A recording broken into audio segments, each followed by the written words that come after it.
Nesse segundo bloco sobre a DCTF Web, a gente inicia dando uma ideia de como funciona o fluxo, a geração do fluxo de dados dentro da DCTF Web. Então a gente tem lá o portal da DCTF Web, onde o contribuinte vai acessar via ECAC. Quando acessar o portal, ele já vai encontrar os dados da DCTF Web pré-preenchidos.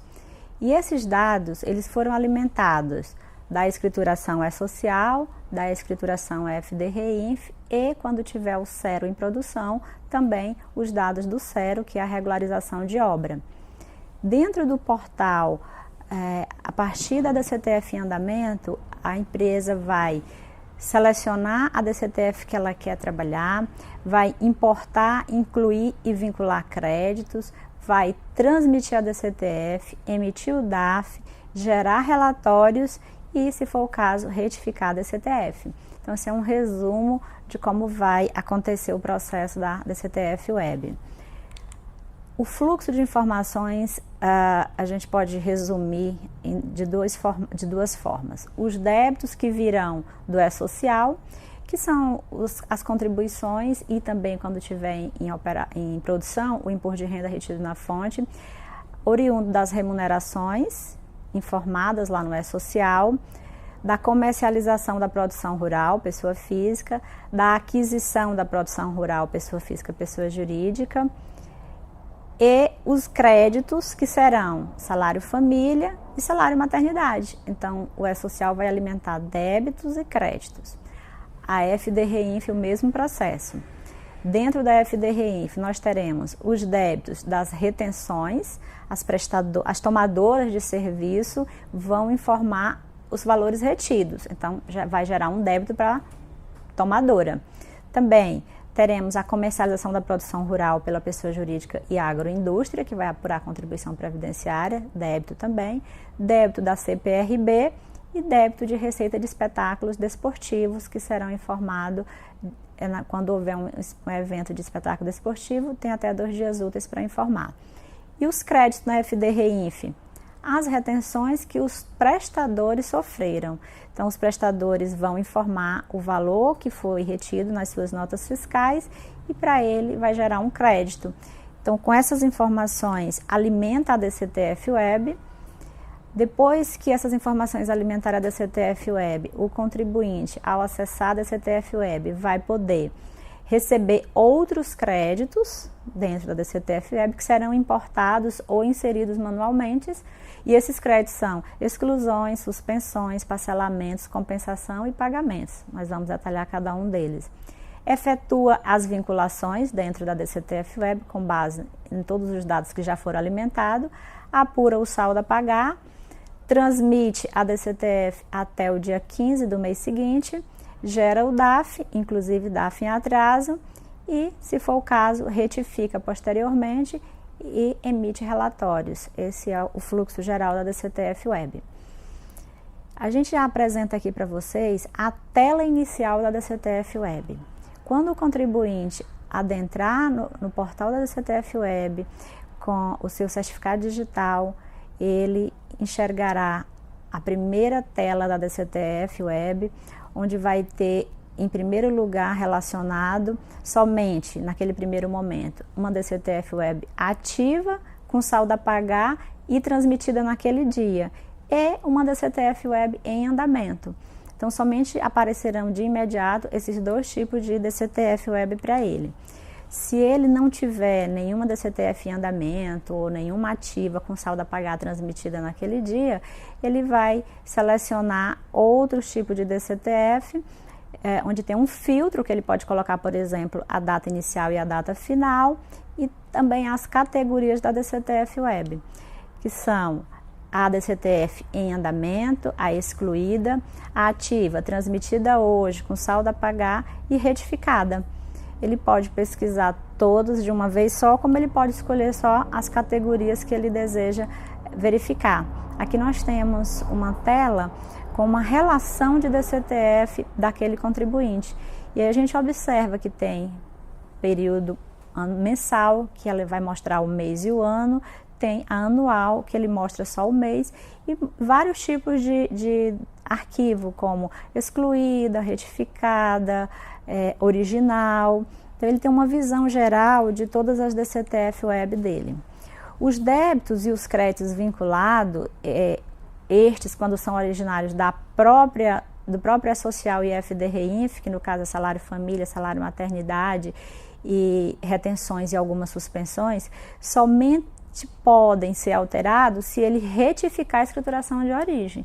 Então, tudo que ele encontra dentro da DCTF Web, ele não tem como retificar dentro da DCTF Web esses valores. Se algum valor ele entender que está incompatível, ele precisa primeiro retificar as escriturações originais. Outra forma também de acesso é quando o contribuinte é procurador. Ele já vai escolher na tela inicial dizendo que ele é procurador e o sistema vai mostrar para ele todos os outorgantes que passaram procuração para ele. Então, ele pode selecionar só um ou ele pode abrir de todos os outorgantes ao mesmo tempo. Então, essa é uma facilidade para o contador, porque ele pode, por exemplo, trabalhar em lote com essas DCTF. Mais uma vez, de forma resumida, a classificação da DCTF Web por categoria, situação e tipo. Então, nós temos a geral, que é mensal, a 13º, que é anual, e a espetáculo desportivo, que é diária.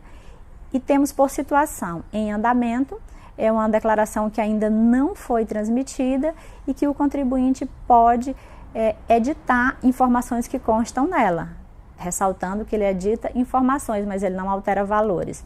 A DCTF ativa, que é uma declaração que já foi transmitida, já foi tratada pela Receita Federal e válida.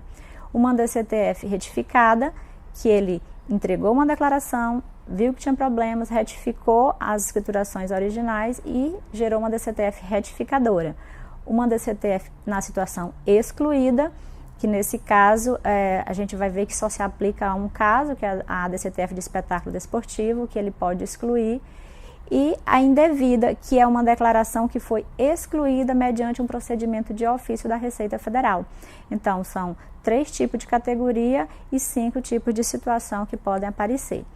Temos também por tipo a original, a retificadora e a exclusão. E temos ainda, em relação à original ou retificadora, a DCTF com débito, é aquela que ele confessou pelo menos um débito, né? Ainda que sem saldo a pagar, porque pode haver situação que ele tem débito, mas quando ele fecha com as retenções, ele não tem saldo a pagar. A zerada, que ele não confessou nenhum débito, mas houve algum movimento, como por exemplo, crédito. A gente vai entender que as retenções, salário família, geram crédito. Ele pode, então, não ter movimento, mas ter crédito. E a sem movimento, que é aquela que não tem nenhum fato gerador. E a gente traz aqui para vocês uma tela onde mostra a relação e tem uns símbolos do lado direito do visor. Cada símbolo significa uma coisa. Por exemplo, tem um símbolo que indica a transmissão, ou seja, ele transmite a declaração em andamento. Editar, ele edita a declaração na situação em andamento, permitindo alterar a vinculação ou mesmo incluir outros créditos. Visualizar, ele seleciona a DCTF para visualizar e ela é disponível somente na que já foi transmitida. Visualizar recibo, obviamente também com a DCTF que foi transmitida. E tem um símbolozinho que significa retificar, e ele retifica a declaração selecionada. Só que essa opção é disponível para a DCTF Web ativa e possibilita apenas a alteração de crédito vinculado, que não demanda o envio do E-Social e da FD-REINF. Então, ele editou uma DCTF, fez as vinculações e depois quer mudar. Ele não quer mais que fique do jeito que ele fez anteriormente. Então, ele entra lá e retifica. Altera os formatos de vinculação. Então, nesse caso, não houve nenhuma mudança lá nas escriturações, apenas dentro das vinculações. E excluir uma declaração em andamento, se ele foi lá, manipulou uma DCTF, fez as vinculações e depois ele acha que não quer daquele jeito, ele pode excluir aquela DCTF que ele manipulou e aí ela vai voltar à situação anterior, do jeito que foi enviada anteriormente. Então, ela só fica disponível, essa opção não vai ficar disponível quando a retificação se originou nas escriturações. Só fica disponível quando ele fez as alterações dentro da DCTF Web em andamento. A gente vai entender um conceito aqui de tabela de vinculação. quando ele entrega a DCTF, que o sistema lança as informações, o sistema já faz uma espécie de vinculação automática de débitos e créditos. E essas vinculações, elas já existem dentro, por exemplo, hoje da GFIP, que já é uma forma prevista anteriormente de vinculação, onde é um padrão, onde em primeiro lugar ele vincula os créditos às contribuições descontadas dos empregados, em segundo lugar, se sobrar crédito, ele vai para os débitos do empregador, e se ainda sobrar crédito, ele vai para outras entidades.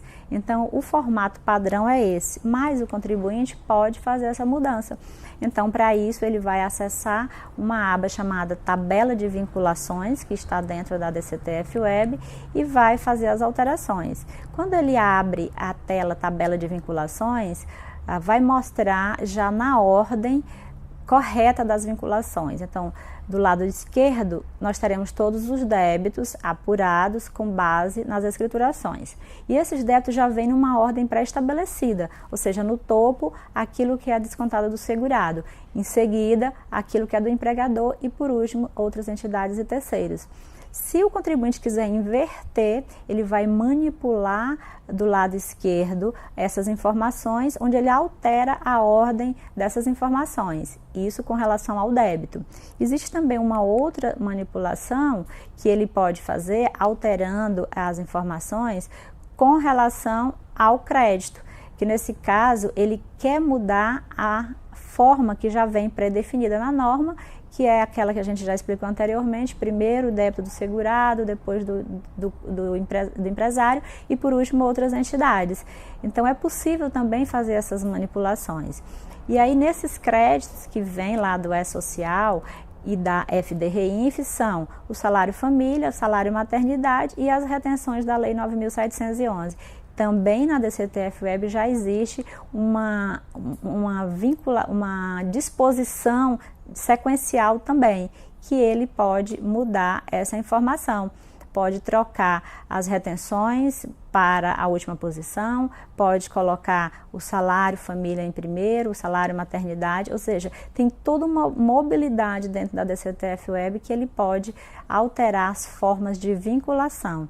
Lembrando que essas vinculações não estão alterando os valores, mas somente a forma de vincular. Então ele foi lá, mudou toda a estrutura das vinculações. Quando ele completar, fez esse ajuste, ele vai, é necessário ele clicar num ícone chamado confirmar, a fim de salvar as alterações da tabela. Então ele está criando uma nova tabela de vinculação. E aí quando ele fizer isso aí, ele vai efetuar a alocação automática de créditos vinculáveis e ele vai dar um comando para que essa nova vinculação seja feita. Dentro também dessas vinculações, a gente vai encontrar na DCTF Web uma relação de créditos, que ele também vai poder utilizar. Que esses créditos são chamados de exclusão, suspensão, parcelamento e compensação. Essa ordem que vem na DCTF Web, ele não pode mudar. Ela já é pré-estabelecida e ele não tem como mudar essa situação. Então, ele só consegue mudar aquilo que veio do E-Social, que é o salário família, salário maternidade e aquilo que veio da FDRINF e as retenções. Mas a exclusão, suspensão, parcelamento e compensação ele não pode mudar. E a gente vai entender o porquê que ele não pode mudar essas informações. Porque, na verdade, essas informações elas têm um crédito específico para cada débito. Essa suspensão não é uma coisa que ele cria, o parcelamento ele já tem que ter parcelado as opções, os meses. Então, a gente vai entender o porquê que ele não pode mudar. Porque, nesse caso em específico, existe uma relação direta entre o débito e o crédito. Por isso que ele não vai poder mudar. Então, depois que ele já fez todas as alterações, já selecionou o que ele queria vincular de suspensão, de crédito, de débito, de salário família, de retenção, ele vai fazer uma aplicação chamada aplicar vinculação automática. Fazendo isso, ele finaliza as aplicações, as alterações e consegue encerrar a etapa de edição dessa DCTF Web e está pronta para enviar essa DCTF Web. Agora a gente vai entrar no próximo bloco numa explicação de quais são esses créditos vinculáveis, como que funciona cada um deles, da onde eles vêm e como que isso acontece. Então, eu aguardo vocês no próximo bloco.